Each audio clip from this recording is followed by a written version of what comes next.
Hello, today's video is on sewing patterns.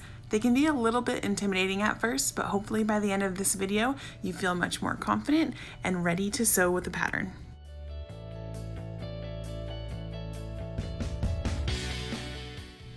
Starting with the pattern packet, there's a lot of information you can gather just from looking at the front and the back of the packet.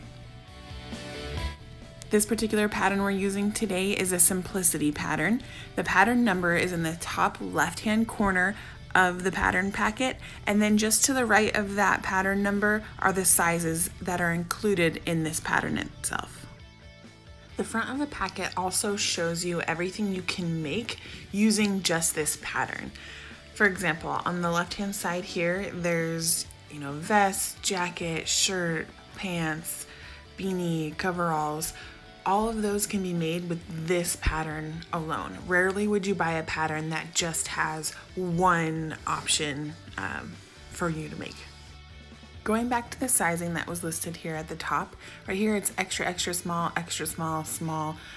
That could mean anything. So if I flip over the pattern packet, I'll see the actual measurements that align with the sizing that they're giving me. The back of your pattern packet is where you'll find all of the information you'll need to get started on your project. On the side of this packet, it shows little diagrams of each item that can be made within the packet.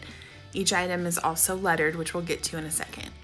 At the top here, it has fabric. You'll find a list of fabrics recommended for this particular pattern packet. We'll even list which fabric is best suited for the lettered item you'll be working on. For example, if you're going to be working on item lettered A, it'll list the fabric that's best suited for that A item.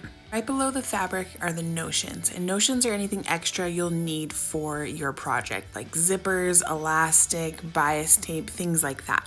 All of the extras will be listed there so you know everything you'll need to complete your project. This next row here is sizing. So you know what size you'll be needing. The rest of the packet is read in a column underneath that size.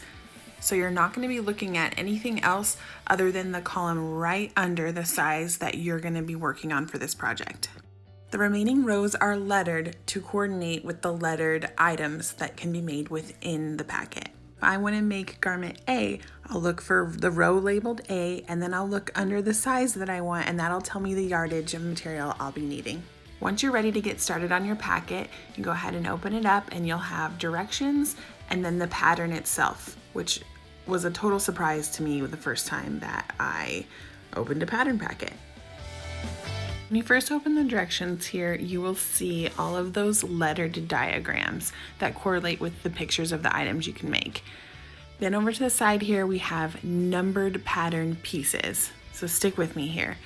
You're going to look at the list of numbered pieces and see which letter is next to it. For example, if I want to make the pattern lettered F, I will look at all of these numbers of the numbered pieces in it and look for an F next to it. And that'll tell me what pieces I need to complete pattern F. Once I establish all of the pieces that I need, I'll go ahead and open up the pattern itself, which is on this tissue paper material, and I'll find all of the numbers that I need to complete my project. So this here is piece 14, and I need piece 14 to complete my garment. So I'll go ahead and cut out the entire piece. It'll also show me on this piece of the pattern if I need anything extra. Like right here it says cut 2 pieces instead of just 1, so I'll know exactly how many I need to make of this particular piece. You'll notice here too there's multiple lines on this piece 14, and that's different sizes. So I'm just going to cut along the size that I need in order to complete my garment. Once you've completed cutting out all of the pattern pieces that you'll need, you can either transfer those pattern pieces onto a more sturdy paper, or you can just use them as is, which is what I tend to do. For this next part, I just take the pattern piece, some pins, and the fabric that I'm going to be using, and I go ahead and pin the pattern piece to my material. Some people outline in the pattern piece with chalk, or you can use a fabric pin, whatever's easier for you.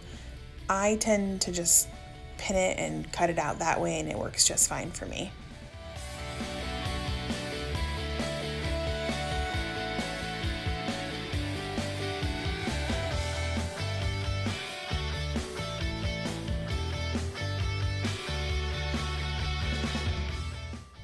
So you're going to go ahead and do that with every single piece that you'll need to complete your garment. Once you've cut all of your fabric pieces out, you are ready to get sewing. You'll go ahead and go back to your directions and see step by step how to complete your project. I hope this video has been helpful. If you have any questions, leave them in the comments below. Also, if you're interested in a step-by-step sew along, let me know in the comments as well. Have a great day, guys. See you later.